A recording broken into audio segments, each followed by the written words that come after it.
조갑제TV 시청자 여러분 안녕하십니까? 저는 조갑제닷컴의 조세별입니다. 지금 시각은 2022년 7월 19일 오후 5시를 가리키고 있습니다.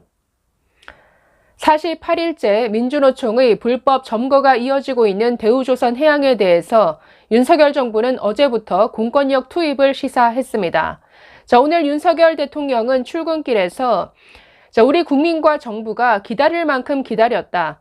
더 이상 산업 현장에서 불법이 방치되거나 용인되어서는 안 된다라고 말했습니다.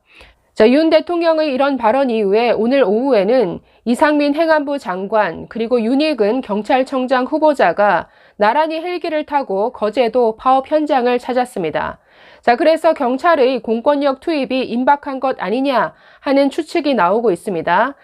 이에 맞서서 지금 민노총 이중대라고 할 수 있는 각종 좌파 선동 세력이 뭉치고 있습니다. 그리고 민주당도 가세해서 이런 공권력 투입에 맞서겠다라는 움직임을 보이고 있는데, 한겨레 신문 기사 하나 보시죠. 제목이 저렇습니다. 경찰이 가면 시민도 간다. 대우조선 희망버스 23일 거제행. 제목 그대로 전국에서 희망버스라는 걸 타고 23일에 거제도에 모이겠다라는 얘기죠. 모여서 경찰이 윤석열 정부의 강제 진압에 대해서 맞서 싸우겠다라는 의미입니다. 말은 바로 해야죠. 경찰이 가면 시민도 간다라고 했는데 시민이 가는 게 아니죠. 전문 시위꾼들이 가는 것이죠.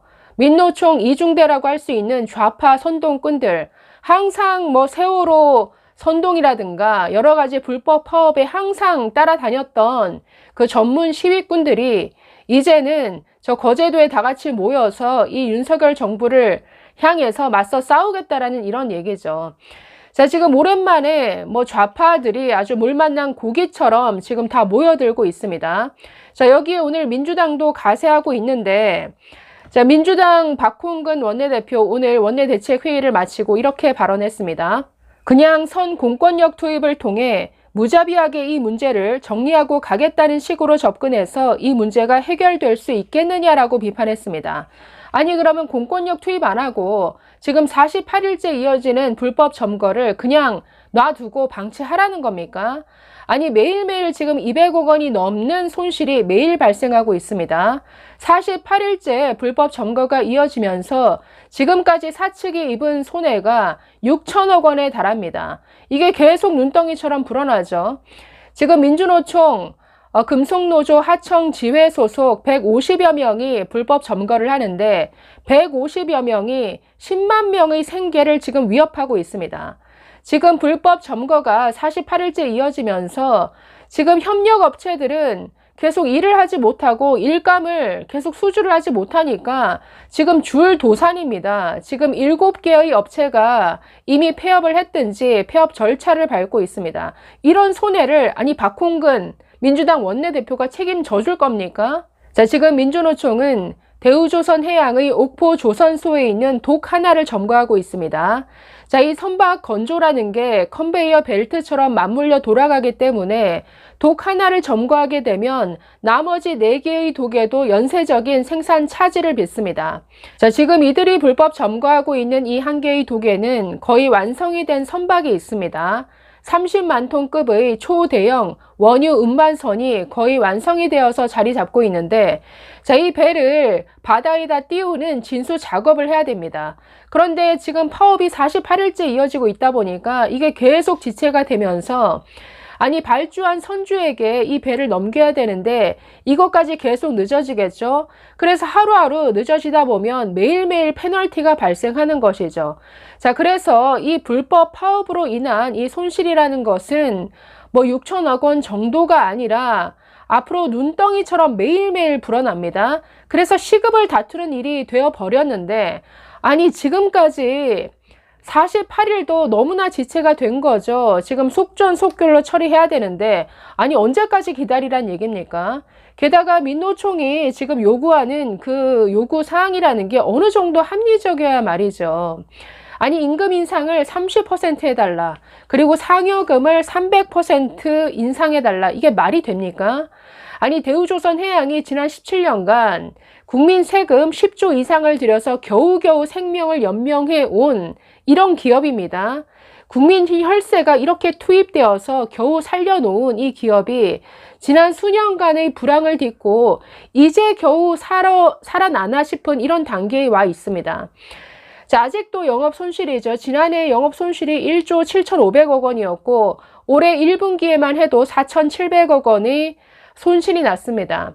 겨우 올해 들어서 이 업황이 조금 좋아져서 뭐 부가가치가 높은 LNG 뭐 운반선 이런 걸 수주를 해 와서 이제 조금 살아나나 싶은 이런 단계인데, 이런 단계가 되자마자 이렇게 무리하게 임금 인상을 요구하니까, 아니 손실나는 기업이 이걸 어떻게 들어줄 수 있습니까? 이 과정에서 무조건 그냥 불법을 방치하라라는 이런 요구를 민주당이 하고 있다라는 게 너무 말이 안 되는 이런 얘기죠.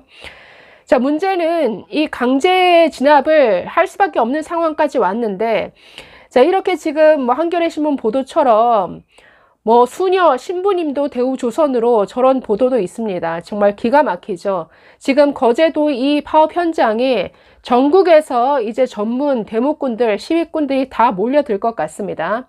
이들은 항상 죽음을 기다리죠. 자, 강제 진압하는 과정에서 아마 용산 사태와 같은 이런 일이 일어나기를 내심 바랄 것 같습니다. 왜냐하면 좌파 선동꾼들은 항상 죽음을 이용해서 선대용에 이용하는 걸 좋아하죠.